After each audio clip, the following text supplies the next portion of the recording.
The life lessons, challenges, and defining moments that shaped his voice as an author.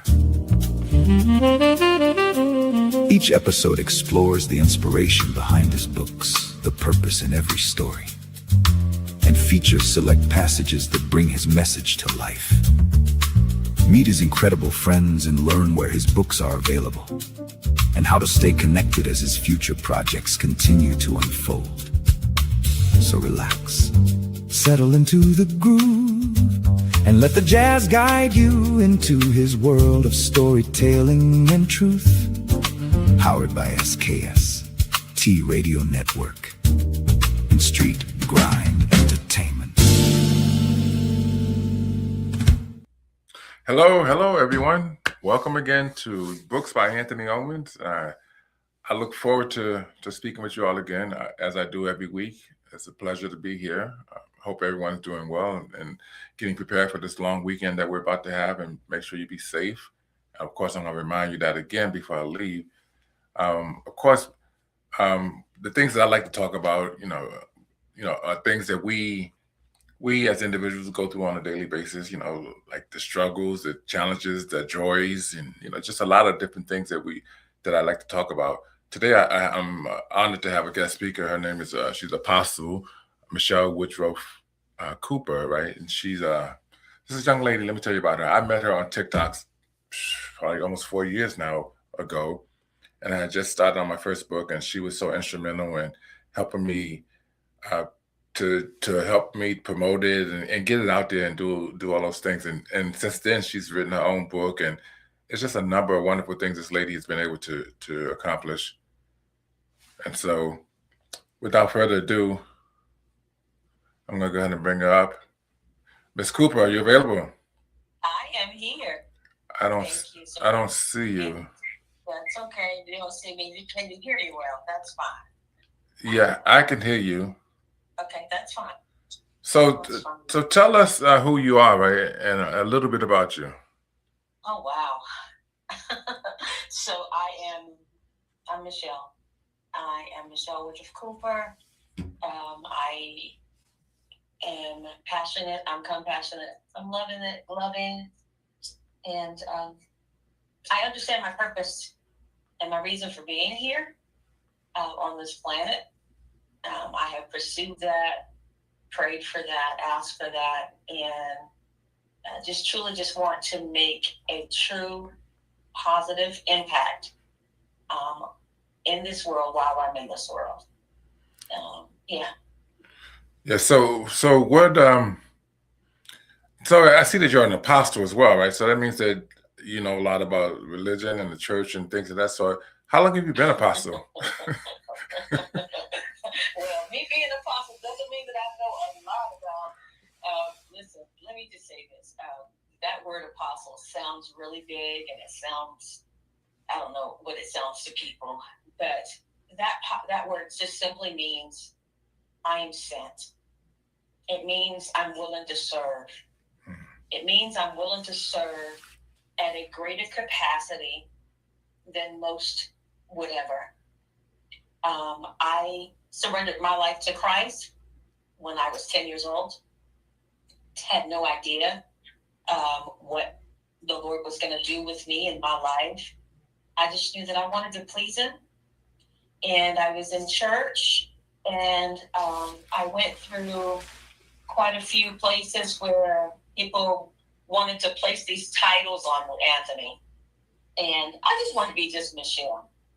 And they're like, oh, no, you're a prophet. You're a reverend. You're a pastor. You're a teacher. You're an evangelist. You're all these things. And even then, I can remember saying, God, I just want to be like you. I want to love you, and I want to love like you. So I never got caught up in the titles and the positions as much as I got caught up in really wanting to be servant.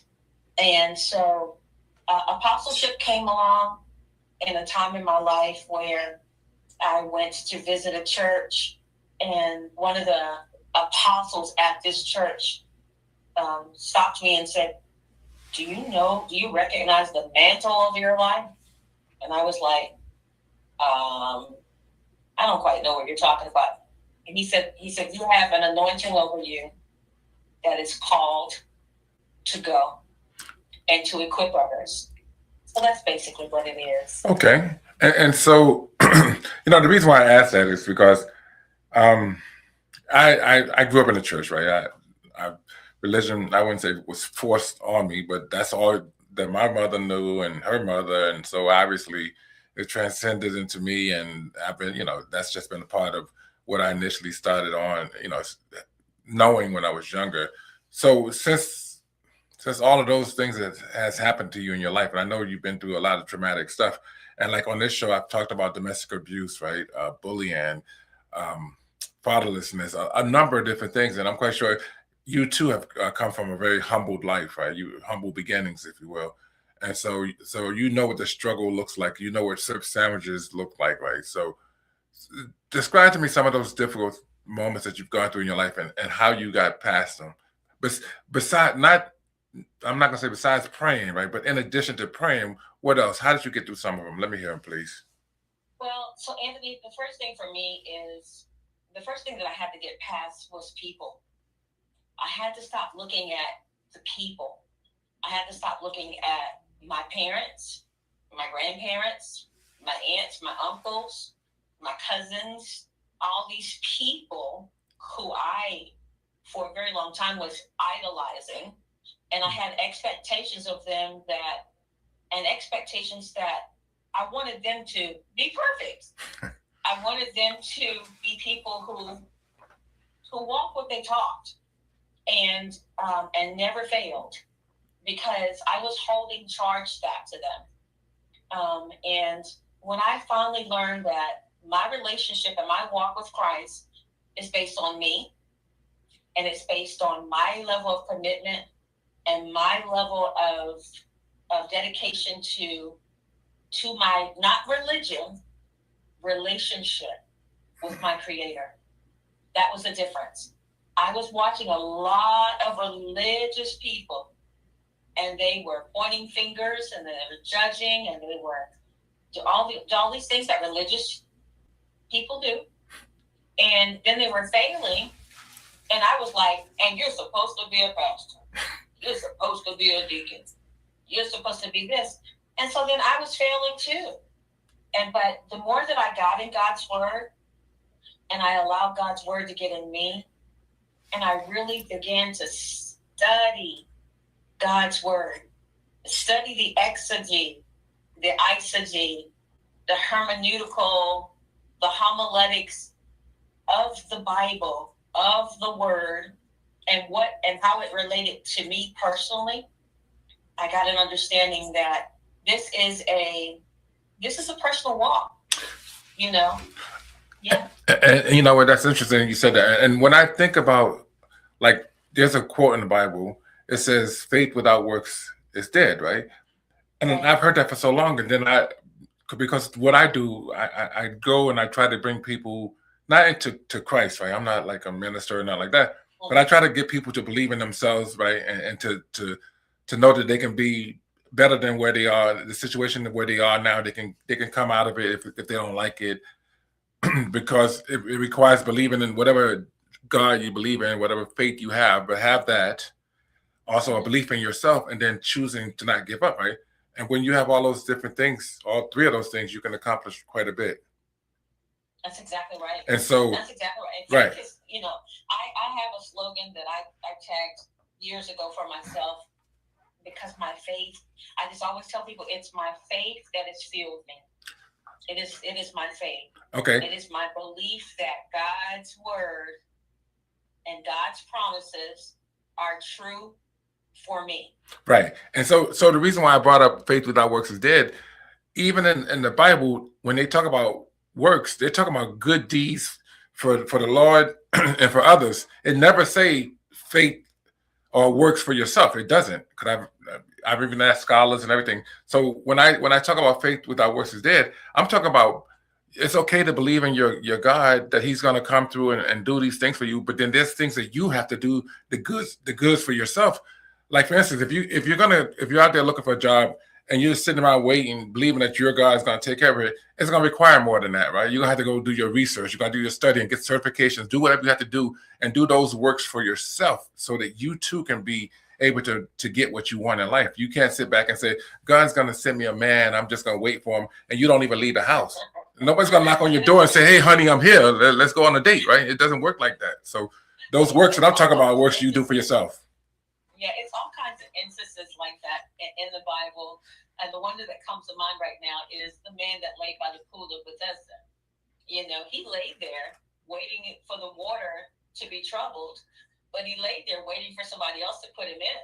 Yeah, well, that ain't gonna happen. People were walking past. He laid there for years, you know. And I was talking to someone just the other day, interestingly, about this, and I said, just imagine how many people walked over him, stepped over him, walked around him, stopped and said, hey, how you doing, and kept going.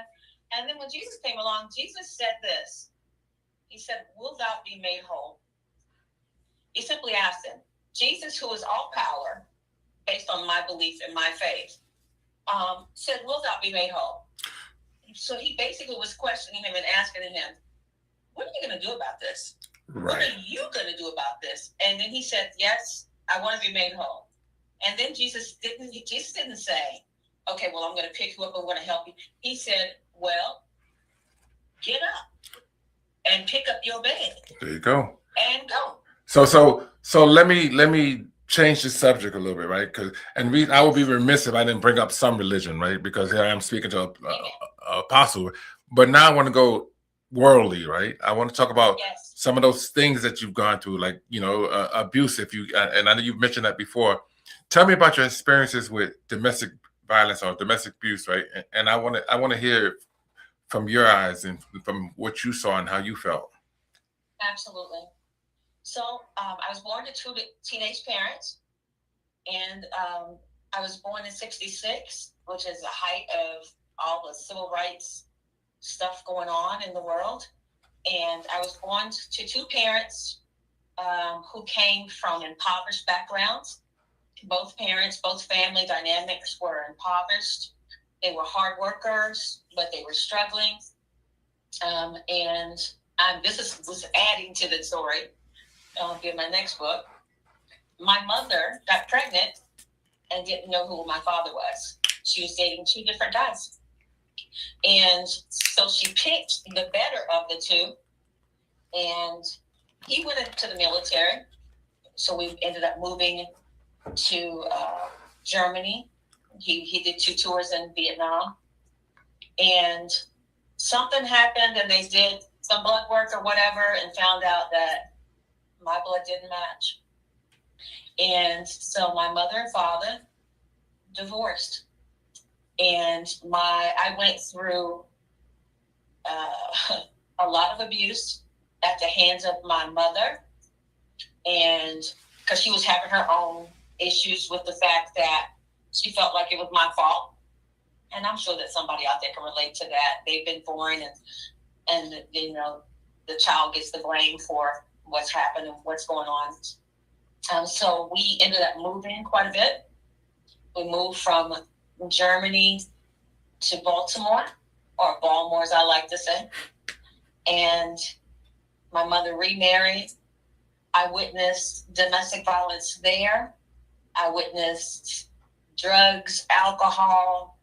I witnessed the pimps and the prostitutes out on the streets, beating the girls up in front of the stoop. I witnessed the drug habits right at my stoop porch. I was only 10. I'm seeing all of this, and that's a very formative time of your life. I witnessed it in the home with regards to the domestic violence that was going on with my mother and her then husband. And I witnessed my mother several times trying to take her life. My mother was hurt there in Baltimore by a cab driver. And I have to get permission to share all this, by the way. And so I'm seeing all of this, growing up, seeing all of this. And my grandmother is back in the country, Leesville, Virginia. My grandmother took a bus to Baltimore and made the decision to take me and my younger siblings and move us to the country. Okay, I'm gonna stop you right there. How were you feeling, right? How did that make you feel, seeing all those different things?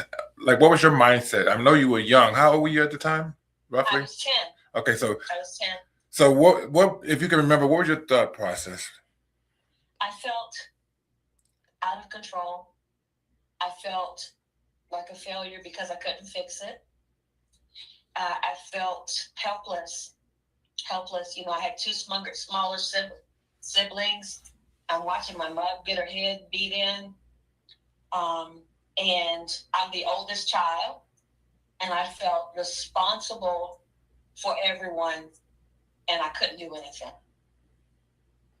Yeah. I could relate to that. I mean, I can relate to, like, I made myself the head of the household, right? The man of the house. When I was really young. And, you know, oftentimes children are placed in positions like that, not because the parents put us there, but because that's something we feel we have to do because there's no one else there to do it or is stepping up to do it, right? So I commend you for doing that. But then there's a lot of side effects to that too, right? The downsides to it, because then you carry that with you for your life, because that may create in your mind, you feel like you got to save everybody, right? You know, as you, Absolutely. right. And I understand that. You're talking to someone who definitely understands that. And so give me something else, right? Tell me about something else that happened, because I'm going to tie all this in together, because as we get older, we can look back and say all these different things contributed to the person that I am today, right? Because there's some things that you can say to your younger self back then, you know, that you couldn't say obviously when you was that age, but now that you're older and you've grown and you've matured and you've gone through a lot of stuff, you can look back and say, you know what, I would have told myself this back then, right? Yeah. Yeah. You know, I can remember once when I lived in Baltimore, we used to live on a street that was Linden Avenue. And the school that I went to was John Eager Howard Elementary. I don't even know if it's still there. But I remember walking out of the school one day, and I was with my little sister, and I saw all these ambulances, Anthony, police officers. We lived right across the street from the school. And I looked up, and there was my mother on this third-story building trying to jump off. And the first thing that I did was take my hand and put it across my sister's eyes. And my aunt and the rest of them ran out and took us into the next house. And everything for me was about protecting my siblings, keeping them from seeing, hearing, or experiencing anything. I was just going to take the brunt of it all. I remember those things, and I've had an opportunity now to go back and to talk to my mom, and have conversations, and they were not easy. My mother had her own journey that she was going through, and she had her own stuff that she had.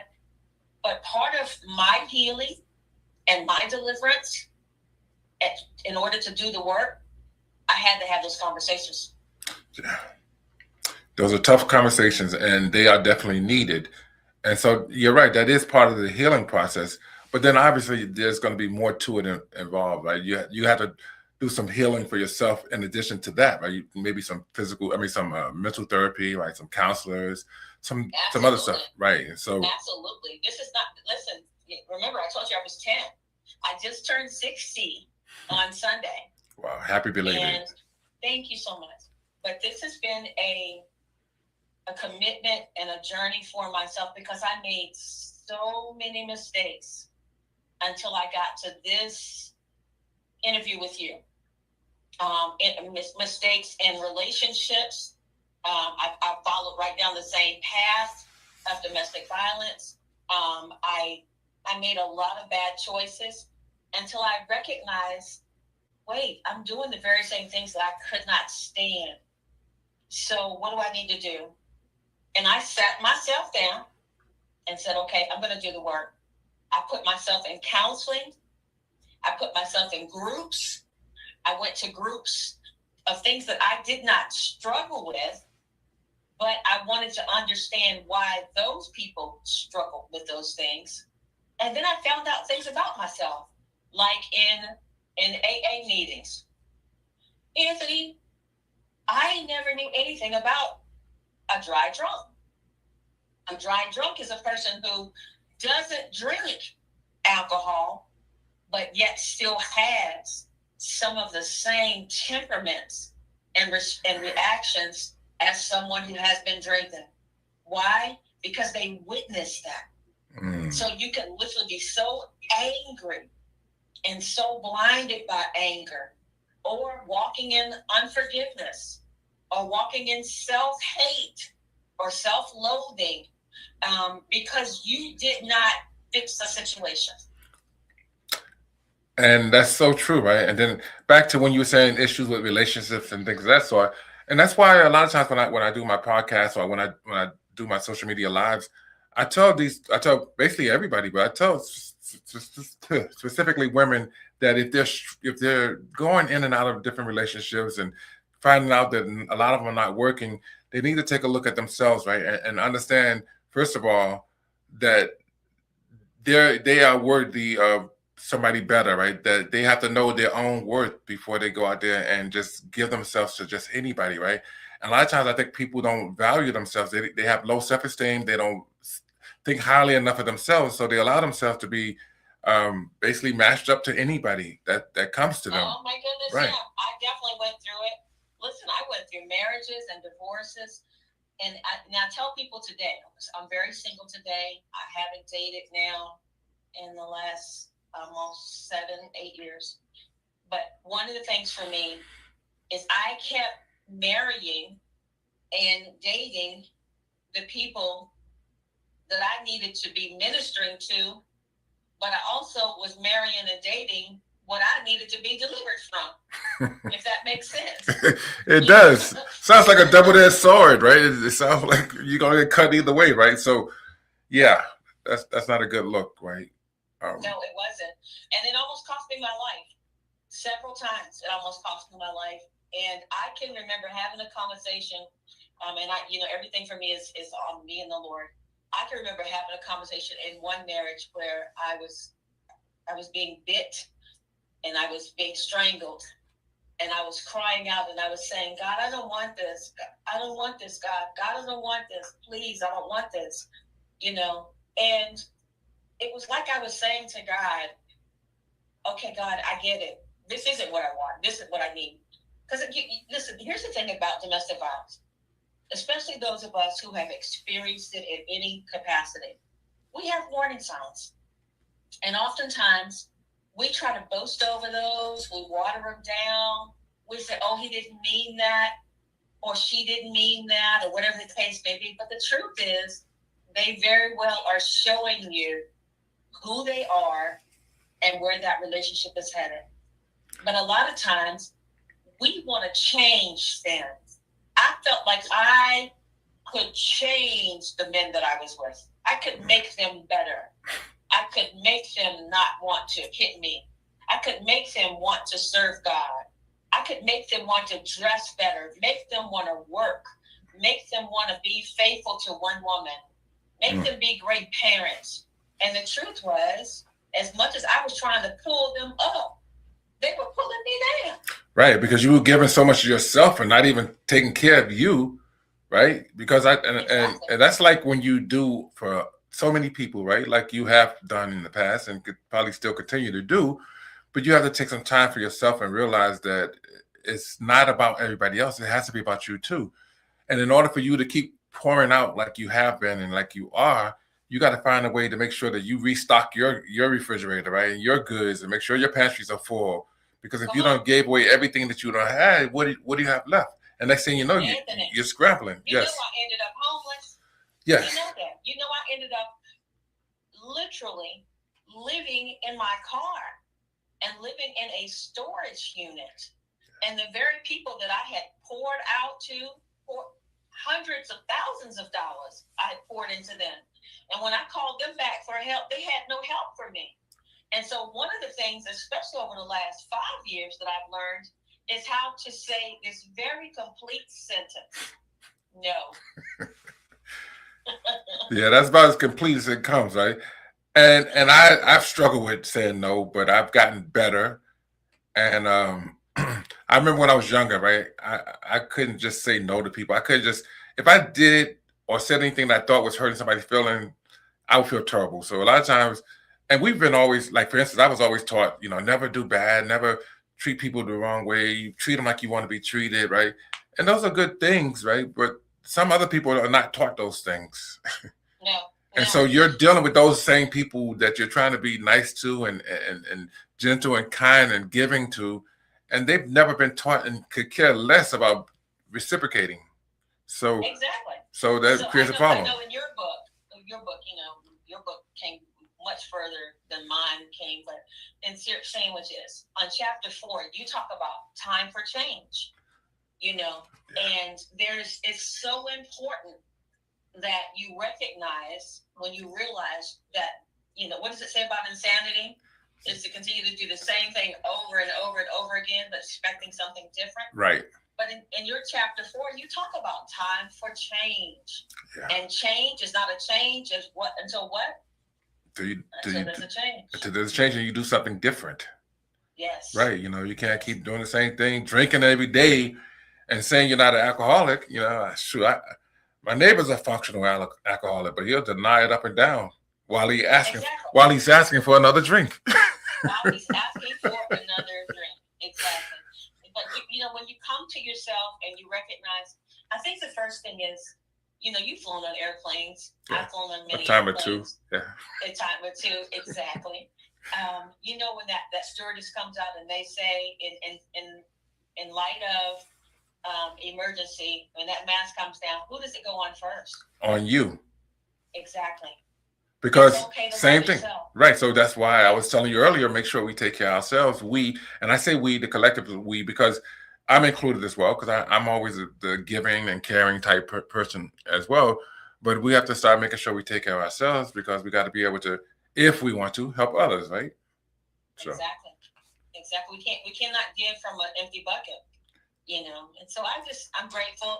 I love your book. I love I love the day that I was listening to you when you were promoting syrup sandwiches, and I was laying there in a pool of tears there in Williamsburg, Virginia, navigating through life, working a job that I no longer wanted to work because I was being bullied on the job, and I was being harassed on the job. I was productive on the job, but I was around people who were, and I was like, goodness, they're everywhere. They're in my family. They're in the church. They're in the workplace. How do they always find me? Well, they don't find you. They're just there, right? We just happen upon them, right? We just, all of a sudden we turn around and they're there because, usually, unfortunately, a lot of the people that are really not that good sometimes outnumber the people that are good, right? And so know that you're going to always be around people that don't care, that cannot be trusted, and that could care less, right? So knowing that, you just got to be mindful, right? And be careful. Yes. But I loved it when, I called, I told you what was happening with me, and you asked me to meet you, that you wanted to get a copy of your book to me. And I thought, oh, this is so good. But the biggest thing about this book, even as I hold it now, was those words at the bottom of the page that said, choose not to give up. Whatever you do, no matter what it is that you're going through, choose. It is a choice.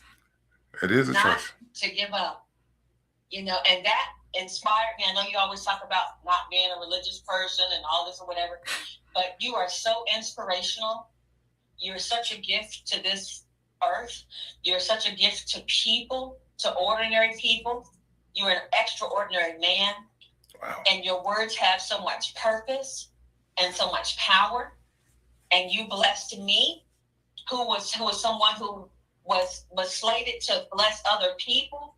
But I wanted to do everything in my power to promote your book, to promote you, to set up speaking engagements, to have you come and motivate and inspire other people, because you belong at that table and you belong in those rooms, and you didn't have to have a title and a position or one of those religious titles to do that, because oftentimes many people have been so hurt by people in the church that they don't want to deal with folk who got them titles.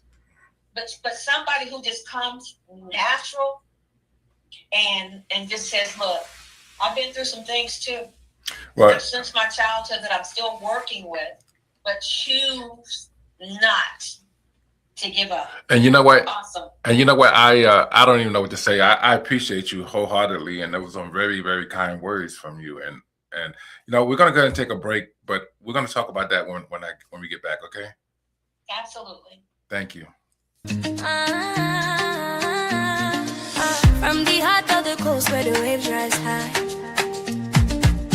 Bay magazine we lift and amplify stories of love, of strength, of pride, giving back, standing tall side by side. We are the rhythm, we are the voice, community rising, making bold choice. On short drive we shine, we soar, Bay magazine forever, evermore.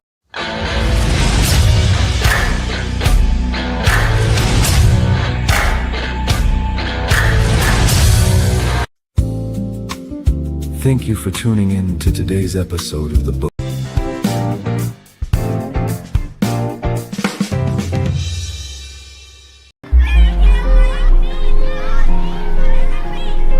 Does being different ever feel like a burden? Have you ever faced someone who tries to bring you down?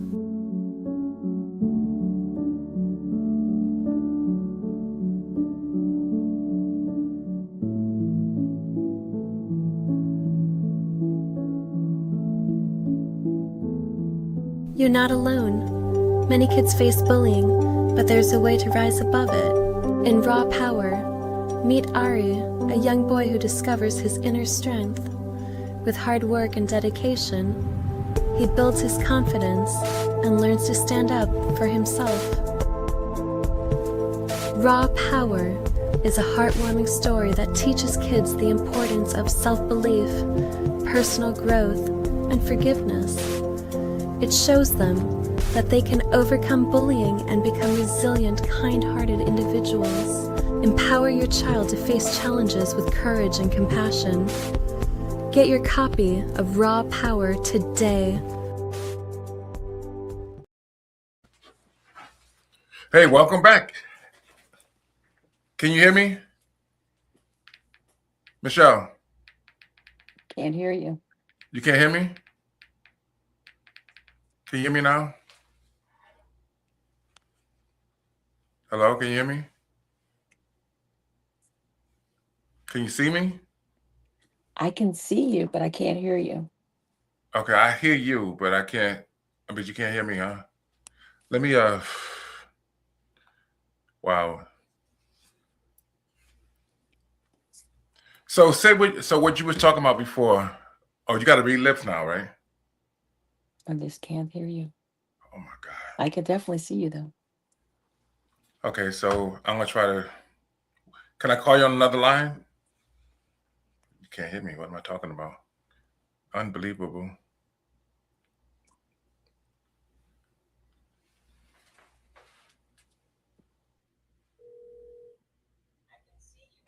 I can't hear you. Oh, now you can hear me, right?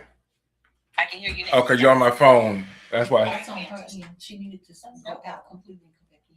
But go ahead and finish. Okay, I'm gonna go ahead and since we saw you, I got you on the phone, so you can hear me now, right? Yes, I can. Okay. All right. So before we left, before the break, we was talking about a little bit about my book, and you gave me some great compliments, and I want to say thank you again. But let me talk about your book, right, for a moment. Sure.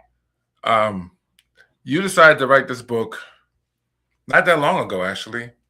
I have my copy. I think it's a very interesting book. It's a short read for those who want to know. It's really short, but I'm gonna let you talk about it. Right? Tell me the title, how to get it, what it's about, and what inspires you to write it. Sure. So it is. Let me just say this first of all. It is a very short read. The intention for me is to write 9 more that are an addition to this one. Anchored in Hope, God Said Live. And the reason of that title is because when I was going through particular spaces and places of this trauma, of this domestic violence, of this rejection, goodness, of this abandonment and different things, there would be times that I was literally praying to God, can you just take me home? Can you bring me home, God? You want to die, basically. So you're saying you want. I wanted him to bring me home. Exactly. And I was just like, and I can remember times, Anthony, that I would wake up and I would say, you woke me up again. You woke me up again. And I get up and my phone would ring and someone would want me to pray with them. Someone would want me to come and help them. And I'd get up and I'd go do it. But then I'd go back and I'd be like, Lord, please, my heart is broken. I'm so disappointed. I expected more of certain people and these things have not worked out. And can you just, I don't feel like I have any more to offer. And I want to come home, please, and it was like, nope, you still have work to do.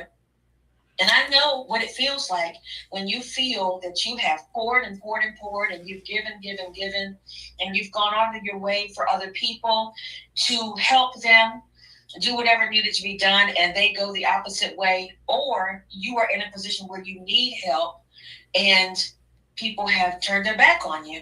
And so I wrote this book in August, and I'm going to tell you, her name is Sharice Davenport. Sharice called me. I was in Birmingham, Alabama. That's where my address is now. I go to Greater Shiloh Missionary Baptist Church there in Birmingham, Alabama. And she said, Apostle Michelle. And I said, yes, ma'am. And she said, why haven't you written your book? And I said, I just don't have the energy to write my book. Now, granted, here I am helping other people promote their books. Here I am helping other people write their books. Here I am connecting people with editors and authors and different things. And when it came to me, I was exhausted and I was on empty. And she said, why haven't you shared your story? And I said, I just don't have the time. And she said, could you just write some things down and send it to me? And I said, sure, I'll do that. And I wrote some things down and I sent it to her. And she said, I want you to take a look at this.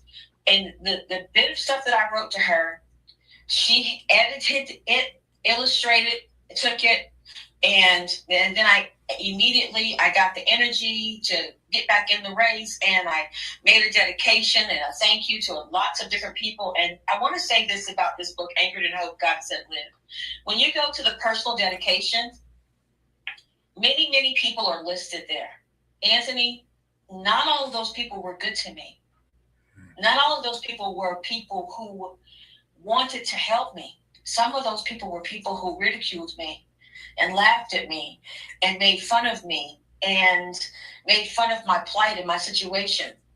But the truth is, at the end of writing this book, I was grateful and I was thankful for them too, because I could see their hearts and I needed to see their hearts. A lot of times we think that everybody that we're for is for us, and that's not always the case. But like and so I'm sorry, but like you were saying though, like the people that were not good to you, you've learned something from them, right? Because the things some of the people that were terrible in my life, and they may not have been terrible to me, but I saw how terrible they were as individuals, and it showed me how I didn't want to be, right? I've learned that what they were doing was wrong, and so if I felt some kind of way about it, I didn't want to be like that, right? So unbeknownst to them, they were helping me. They were wind beneath my wings. There you go. I didn't think it at the time, but I recognize it now. And I said, you know what? I'm not going to talk about what they did or they didn't do. I'm just going to tell them thank you. And I'm going to put it in my first book. And I'm going to tell them thank you. I'm going to list their names and I'm going to tell them thank you. And when you can get to a place where you thank the people who wanted to stop you down, I think you've gone through some deliverance at that point. Actually, you have because right, because if you can look back and basically forgive them, because that's what you're doing, right? You're acknowledging them in your book, not so much in a bad way, but you're actually saying, thank you because you've shown me something, or I learned something from you, right? Even though they were not trying to show you anything, you've learned something from them. And that should maybe open up their eyes and let them see that, you know what, I didn't treat her well, and yet she still mentioned me. Maybe they'll change, right? Maybe they'll have a change of heart and the way that they deal with other people. Who knows, right? But that's all you could do. And that was a good move on your part, because it does allow an avenue for healing when you do things that way. Absolutely, absolutely. And I want to say this, even in the last several months, it's only been in the several months, I had an opportunity to restore relationship to a very healthy place with my mother, who I wondered if I would ever have that opportunity. And and I had an opportunity to verbalize and to talk and to ask questions, and she answered my questions and helped me with some places that I was wounded, that I needed healing. And then she said, my mother literally said to me, I failed you. I didn't do what I was supposed to do. I didn't know how to do it. I wasn't there when you needed me. And I'm sorry. And I ask you to forgive me. And I said, I forgive you. I choose to forgive you, because not forgiving you is killing me. It's hurting me, and it's hindering me, and it's harming me. But then the other thing is, I can't expect you to give me something that you did not have to give. That's true. And a lot of that comes from what they were taught, right? And like right now, and I say this so many times, that if we see, like as a child, when we was growing up, and certain things we saw and we didn't like from our parents, right? And we didn't like those things, and we know that they were wrong for what they were doing. How do we allow ourselves, even to this day right now, allow ourselves to do those same things? If we are doing those same things, we're continuing the same cycle of something that we didn't like before. Now, to me, that doesn't make a lot of sense, but then that happens all the time. The cycles don't get broken. That's called a generational curse. That's called the familiar spirit. And then, and so now you are pointing your finger and judging them for doing something, and then you doing the same thing. There you go. At some point in time, the buck has to stop somewhere. The shift and the change has to happen. And it has to be something that happens in such a way that everybody notices, wait a minute, there's a new sheriff in town, and we're going to do this a little differently. And it's going to come through forgiveness. Listen, there's nothing easy about forgiveness, especially when you come from the hood, especially when you come through some things. Yeah. We want to beat them up. We want to shake them down and then say, all right, I'm done with it. But that's not the way forgiveness works. You give it to them, even if they never ask for it. Right. And it's one of the most craziest things to sit and wait for somebody to ask you to forgive them. Because what happens if they never do? A lot of times they won't. A lot of times they won't, because they don't care, or they don't know, or both, right? Because a lot of times people do things, and whatever they did is an afterthought to them. No matter who they heard or what they said or did, it may just be an afterthought. But for you and people like me and others who are willing to forgive, that's very important, because it helps us. It's not about them at that point, because they've done the damage, they've done whatever or said whatever they're going to do. But how we process it and how we move forward, we make those decisions. And a lot of times people get stuck in that hurt place, and they never move out of it. And it grows and it grows. And you get, and it sounds like an oxymoron, but it grows, and then you get stuck in a sunken place, right? You're sunk in place. Just like the man by the pool of Bethesda. Right. Just laying there. Right. Waiting for somebody else to make the changes that only he could make within himself. And so for me, that's where my purpose and my power was allowed to come back. And I love the fact that, my grandmother, they lived a very humble life. They had about 450 acres of land up in Leesville, and they worked the land. That's how they lived. And, they had farms, they had cows, they had turkeys and chickens and all those things. And when I came back from Europe, and I saw that, I thought, oh my God, this is slavery. But now I'm so grateful for everything that I ever learned on that farm, because you learn how to till the garden, you learn how to lay the land, you learn how to do all these things that build your character. And, and I'm grateful for that. And like I said, I just go back again, Anthony, to your book, Choose Not to Give Up. Sometimes you have to go in, you have to go deep within yourself and say, what is the root cause of this anger? What is the root cause of this unforgiveness? What is the root cause of why it is that I just don't want to let this go, that I want justice for this, and I want justice now? And I'm not willing to wait 10 years, 20 years, 15 years. It happened then, and I want it to be fixed right now. that sometimes you have to be cultivated. Sometimes you have to go through some things and you grow differently. And when you really want wisdom, and when you really ask for discernment, and you really ask to be different and to make a difference, the change will come. Yeah, and then like for instance, and you bring up served sandwiches, because I'm going through it again. I'm reflecting on a lot of stuff, and I'm talking to myself as an adult to the child, right? And I'm addressing some of the things that I've written, and it's really, really profound because I'm saying to myself now, what would I have said to myself then? And I'm going through each chapter, right? And what I'm looking at is my mother went, she struggled a lot. She was very, very resilient. I'm so resilient because I saw it through her. I saw all those different things that she went through and never gave up. She never, no matter what, right? She just kept on pushing through because she knew she had kids to take care of. She knew that she had people depending on her. And that's an amazing feat, right? Because a lot of times, sometimes, well, not a lot of times, but too many times, you have parents that don't do that, right? They'll give up. They'll let their kids just go without, right? My mom did everything she could to make sure that we had, even though it was meager, and it was small, we didn't have a whole lot of a lot of stuff, but at the same time, she always gave a lot of herself. And but she had a love of herself too. Yeah. And I'm telling you, there's something about the love of a mother who is just determined that her children are going to make it. Mm-hmm. And that goes back to that anchor. You were like an anchor to them. My children were anchors to me. When I was going through some of the things that I was going through, I would look at them and I would be like, I can't do this. I can't keep doing this way. Especially the day that I recognized and realized that I was the first woman that my sons, Derek and Gavin, would ever fall in love with. Mm. And I wasn't living and behaving and conducting myself in a way to where if they brought me home, then I was going to be accepting. Because I was like, I was like Shaquita. I was like Shanae. I was seriously a bad girl. And my thing was, now if they bring me through the door, we are not going to get along.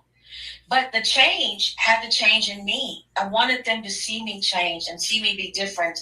And even now, my sons are still yet watching me evolve into the woman that I wanted to be all the time. But I always say this, I had to unlearn, to relearn, to learn again.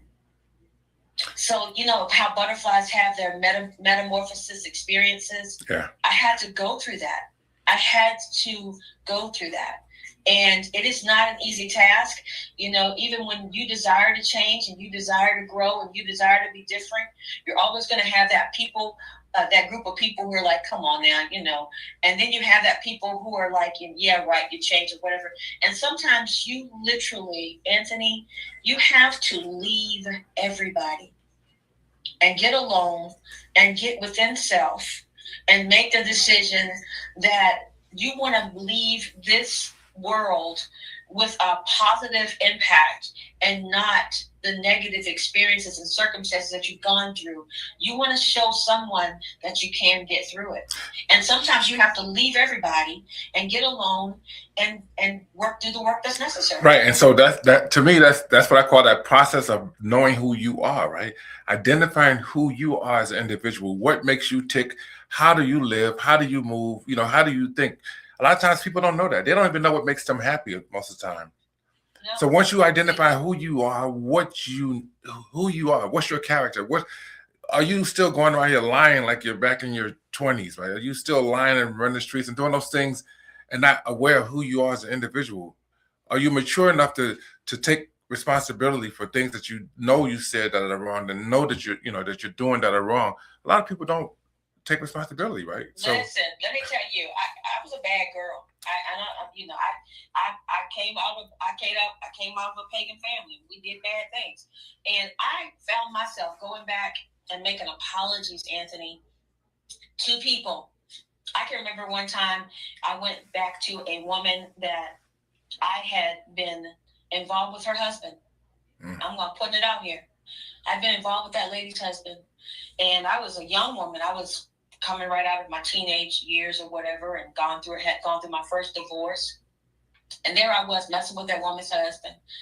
And I hadn't seen that woman probably in 30 years. And I went back to Lynchburg area and I saw her. And when I saw her, I had the strongest impression to go up to her and apologize to her. And I did it. I went up to her and I asked her, first of all, I said, do you remember me? She didn't remember me. And I said, it's Michelle, and I called my whole name and everything. And she looked at me again and she said, yeah, I remember you. And I said, I just want to tell you something.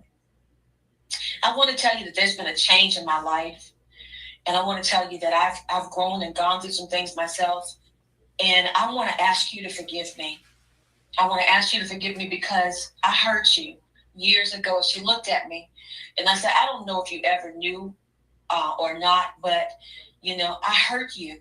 And to hurt you was to hurt me as a woman. And I disrespected you. And I dishonored the covenant of your marriage.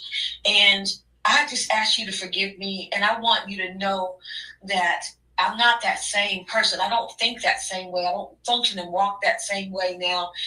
And I've gone through some of the same things that I did to you. I went through myself. And I'm asking you to forgive me. And she looked at me and she said, I don't know where you've been. I don't know what's been happening, what's been going on, but keep doing what you're doing. That was a part of my healing as well, Anthony. Wow. That's deep right there. That's really deep because most of the time that's one of those dogs that you're going to let sleep, right? That's exactly right. But you woke that dog up, you fed him. Now the dog is full grown and everything, and he's starting biting again. So that was different, right? Because you don't hear people say that. You don't, especially what you just said. Like sometimes when women tell a man that the child is theirs and it's not, a lot of times they don't find out. A lot of times, unfortunately. And that's horrendous. And it hurts them. That's like me. I didn't find out until, my biological father passed away 3 years ago. And Anthony, I thought that I was going to lose my mind because I had not spent enough time with this man to really get to know this man, and time was gone. And I was so angry and I was so upset with my mother and with the dad that I called dad. And I said, why didn't you guys tell me? Why did you hold this from me? Why did you keep this a secret from me? I knew I was different. My hair was different. I looked different. I knew something was going on, but they had held this secret from me. And I was livid with them. Right now I have 3 silver dollars that my biological father put in my hands and told me to hold on to. And I carry them in my purse with me everywhere I go because that's what I have of him now. And that's it. And you know what? My mother just passed away in January, the end of January. And she was ill. And I didn't want to see her continue to be ill and live like she was living because it was getting worse. Her body was failing her. And I wanted her to leave. I wanted her not to go through what she was going through, right? Because I didn't want her to keep on suffering. And of course, I miss her tremendously. But I'm happy that she's not suffering. And I'm okay with her not being here because I've been there part of her life. It's obviously all of her life, but I've been there for her since I was a child. And I could never look back and say, I didn't do for my mom. I wasn't there for my mom. And that would bother me if that was the case. But since I have no ill feelings, I don't have any regrets about anything. I'm at peace, right? And some people go through grief. And because, the grief process it could be long. It could be really enduring, right? It could be, troublesome. It could be really, really difficult. But I'm fortunate that my only grief that I have is just the missing part, right? Not so much that I wasn't there, I wasn't helpful. And that would be even more painful, I would think, that you were not there for somebody who treated you and cared for you your entire life. And I can see how some people really have a difficult time with that. Oh yeah, you see them. I'm at peace. I'm at peace. You know what I mean? Exactly. Sometimes you see those people sitting at the graveyards, and they're just sitting there staring at that stone.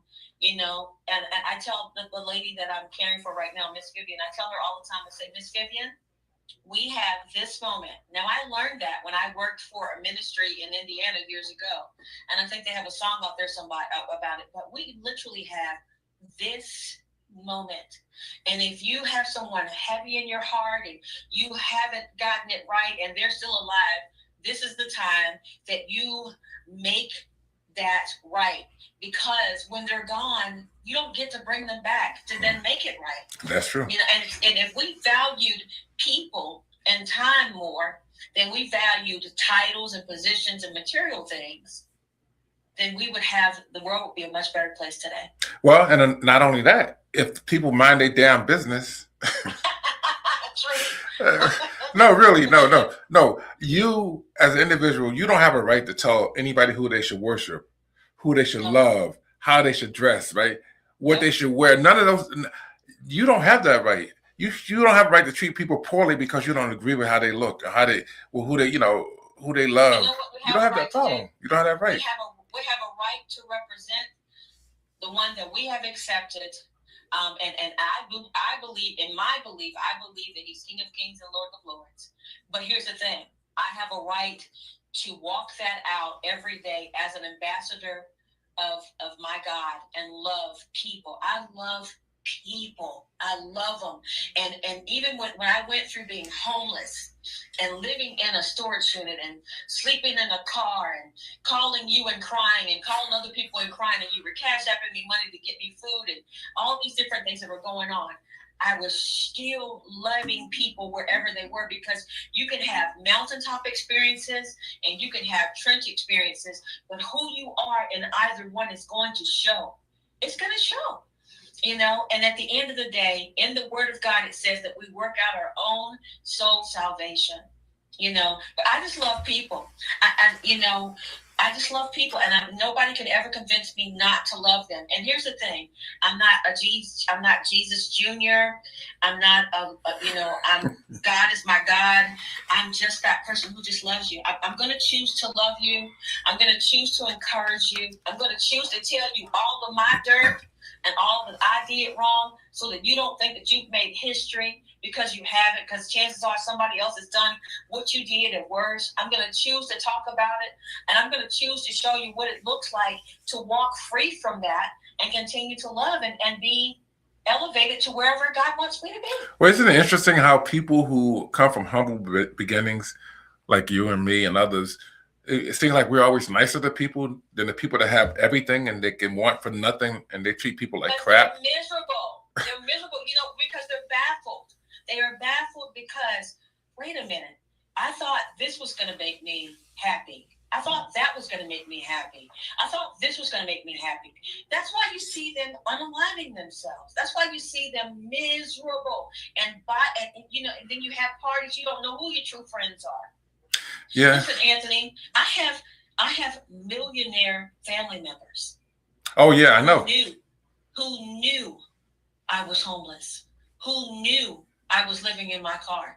Who knew I was going through staying in the Salvation Army and all these different things? And not one time did they put forth an effort to help me. And I have said now, thank you to them. You know why? Why? Because their money did not buy my deliverance.